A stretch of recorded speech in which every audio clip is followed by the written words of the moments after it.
E aí, bora mergulhar de cabeça na neurociência para entender como a gente aprende e, o mais importante, como dá para fazer isso de um jeito muito mais rápido, muito mais eficiente, usando o nosso próprio cérebro a nosso favor. Fala sério, quem nunca passou por isso, né? Aquela sensação que dá até um desânimo. A gente passa horas e horas na frente de um livro, devorando anotações, e aí, no dia seguinte, puf, parece que não ficou nada. A informação simplesmente some. Pois é. E se a solução não for se matar de estudar? Não é uma questão de esforço bruto. O segredo é estudar de forma mais inteligente. É como se o nosso cérebro viesse com um manual de instruções, sabe? A neurociência está mostrando pra gente que existem regras biológicas para o aprendizado. E entender essas regras, bom, isso muda o jogo completamente. Para facilitar, a gente vai organizar essa conversa em 3 partes, 3 chaves bem simples. Primeiro, a gente vai ver como construir a base, as conexões neurais do conhecimento. Depois, a gente vai entender como usar a memória do jeito certo. E por fim, como manter esse sistema todo rodando lisinho no seu máximo potencial. Fechado? Então vamos lá. Certo? Parte 1. Construir. Tudo começa pela base, pela estrutura física do nosso cérebro. Antes de ligar a máquina, a gente precisa entender as peças, né? E para a gente ter uma ideia do tamanho da coisa, o cérebro humano tem, em média, 86 bilhões de neurônios. Isso segundo a neurocientista brasileira Susana Herculano Rosel. 86 bilhões. É um número absurdo. É uma rede de uma complexidade que a gente mal consegue imaginar. E é aí, nessa imensidão, que toda a mágica do aprendizado acontece. E o conceito mais importante aqui é um chamado neuroplasticidade. E olha, isso não é só uma ideia bonita, uma metáfora. É um processo físico, real. Toda vez que a gente aprende alguma coisa nova, o nosso cérebro está literalmente sendo religado. A gente está de fato mudando a fiação dele, fortalecendo umas conexões e criando outras novas entre aqueles 86 bilhões de neurônios. Uma analogia que ajuda muito a entender isso é pensar no cérebro como um bloco de argila. Cada experiência que a gente vive, cada pedacinho de informação que a gente absorve, até cada pensamento que passa pela nossa cabeça, tudo isso age como as mãos de um escultor, sabe? Remodelando essa argila sem parar, durante a vida inteira. Tá, mas como isso acontece na prática? É bem direto, na verdade. Pensa assim em 3 passos. Primeiro, acontece uma experiência nova. Segundo, os neurônios que estão ligados àquela experiência disparam, juntos, ao mesmo tempo. E o terceiro passo, a consequência, é que a conexão entre eles, a sinapse, fica mais forte. É daí que vem aquela frase famosa na neurociência: neurônios que disparam juntos se conectam juntos. Simples assim.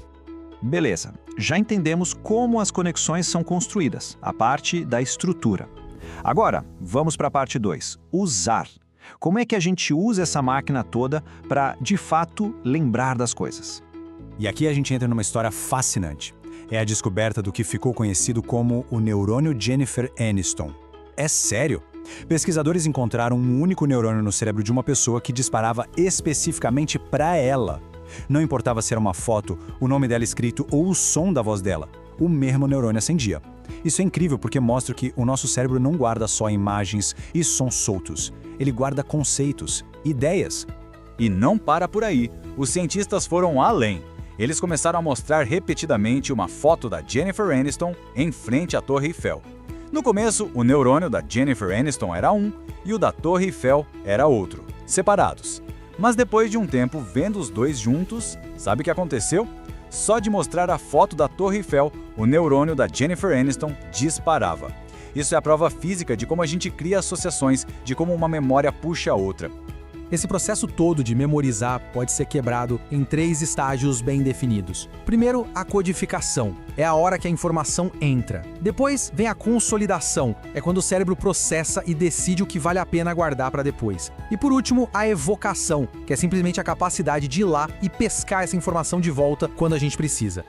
E entendendo isso, fica claro porque algumas estratégias de estudo funcionam e outras nem tanto. Por exemplo, aquela ideia de estudar tudo de uma vez na noite anterior à prova, péssima ideia. É muito mais eficaz fazer revisões curtinhas e espaçadas ao longo do tempo. Outro exemplo, só ficar relendo o material é uma estratégia passiva, não funciona tão bem. Agora, tentar explicar o conteúdo para outra pessoa em voz alta, isso sim é uma forma ativa, que força o cérebro a consolidar o que aprendeu. A diferença é gritante. E para dar aquela turbinada no processo, existem as famosas técnicas mnemônicas, sabe? Criar crônimos, associar uma informação nova com algo que a gente já conhece bem, usar aquela técnica do palácio da memória, ou até algo tão simples quanto falar as coisas em voz alta. São todos truques para tornar a informação mais pegajosa para o nosso cérebro. No fundo, a memória é a base de tudo. Como disse o grande neurocientista Ivan Esquerdo, somos aquilo que lembramos. É uma frase forte, né? A nossa identidade, quem a gente é uma construção feita tijolo por tijolo com as nossas memórias.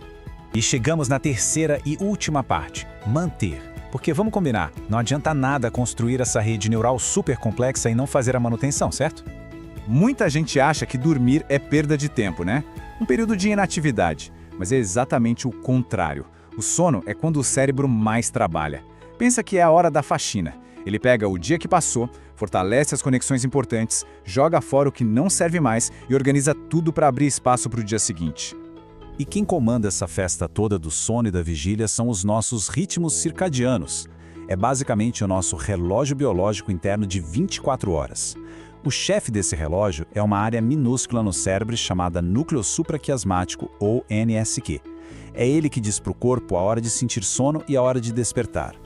E como a gente acerta as horas desse relógio? É surpreendentemente simples. Com luz.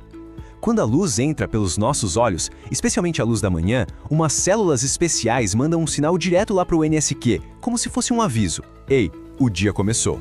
E pronto, esse sinal já é o suficiente para sincronizar o relógio do corpo inteiro. E por trás disso tudo, tem uma química rolando. São 3 atores principais nesse palco.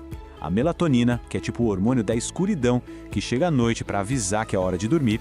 A adenosina, que vai se acumulando durante o dia e criando aquela pressão de sono. Aliás, é exatamente ela que o café bloqueia. E o cortisol, que dá aquele pico de manhã para a gente acordar com energia. E a noite de sono não é uma coisa só, um bloco único. A gente passa por vários ciclos, com diferentes estágios. Tem o sono profundo, o NRM, que é fundamental para gravar fatos, para consolidar a matéria do estudo, por exemplo. E tem o sono REM, que é aquele onde a gente sonha mais e que parece ser super importante para fazer conexões criativas entre as ideias.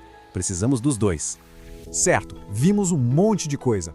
Então, como a gente junta tudo isso num pacote prático? Basicamente, um kit de ferramentas para aprender melhor. É o manual do usuário do cérebro resumindo. Para construir, se jogue em novas experiências, crie novas conexões. Para usar, esquece a releitura. O negócio é praticar, tentar lembrar ativamente da informação e espaçar os estudos.